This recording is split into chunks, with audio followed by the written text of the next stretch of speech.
Now, she became known as the Hackney Heroine when, during the London riot, she was filmed telling those involved to stop. Pauline now has another message concerning her neighbourhood.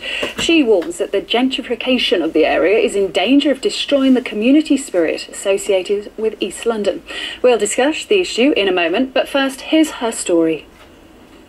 Hello, my name's Pauline Pierce, aka Hackney Heroine. I'm the lady who was discovered in 2011 telling the rioters to stop. Well, now I'm here to tell Hackney Council to stop, and to tell the developers to stop with the gentrification of our borough. This is the Kingsland Road. It's all changed in the last year and a half. A lot of these bars are not inclusive of the local people, and this is why there's animosity building up and concern. We're priced out. We can't afford to go in there. I'm all for progression, but when it starts to exclude those that are originally from the area, then it definitely becomes a problem. It's not hard to find people in this area who agree. Somewhere that used to be homely is no longer homely, then you'll start to feel... So when you say no longer homely, do you feel that people don't feel like they belong in their own borough anymore? Is that what you're saying? Sometimes, yeah, I do. Shoreditch is coming further down, isn't it? Further down, you know what I mean? And all the little small people, them small businesses, they can't cope. It's the same here in Homerton. More bars, more retro cafes, and a lot more gentrification. Like me, Ben Mathis is an activist with the Liberal Democrats locally, and he's also noticed a big change. I don't think there's anything wrong with a little bit of gentrification per se. The real problem is the way that it's being imposed from outside in a way that doesn't really seem to give the people who are already here an opportunity to take part in the development. After the riots, Hackney Council were given millions of pounds to spend any way they liked to rejuvenate the area, but they decided to open a fashion hub. I'm the person who told the rioters to stop rioting, to campaign and go out there and do things the right way. But I'm here now saying exactly the same to all the developers and our local council. Do the right thing. Stop this now. Well, joining me now is the Deputy Mayor of Hackney, Councillor Sophie Linden, and Alex Proud of Proud Galleries. Thanks very much for joining us this evening. Sophie Linden, if I start with you, we heard there in that piece that people living in Hackney feel as if they don't belong. That must concern you. It would concern me. It does concern me if anyone feels that they don't belong in their own community and somewhere where they've lived. But I go out, and Hackney councillors go out day after day talking to people, and we feel that a lot of people are embracing the changes that are coming down the road.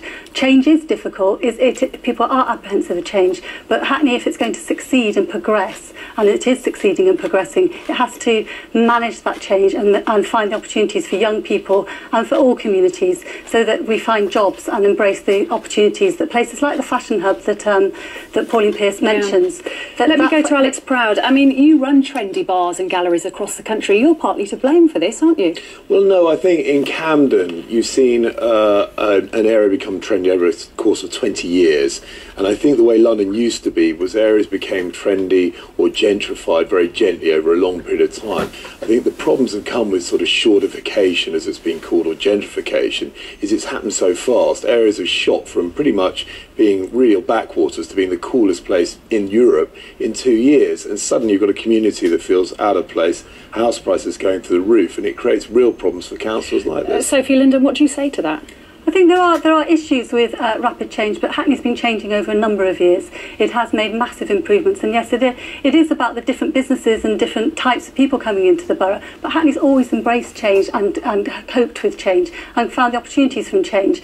I think that local people, it has changed, and it's not just about the hipsters, as you've written about, coming into the borough. It is also about the changes that we've made in the parks, in schools. We've got some of the best results in education, but the people are very apprehensive because housing is such a huge issue, and that's right across the capital. When we talk about money, though, Alex Proud, I mean, you said if we look at Hackney, for example, it was a no man's land, wasn't it? Money coming in has to be a good thing. Money coming in is a great thing, but the problem we have, and we have this London-wide, is we're not building enough flats or houses. So you're seeing this massive demand coming into a place where, because of the view of St Paul's Cathedral, we can hardly build anything.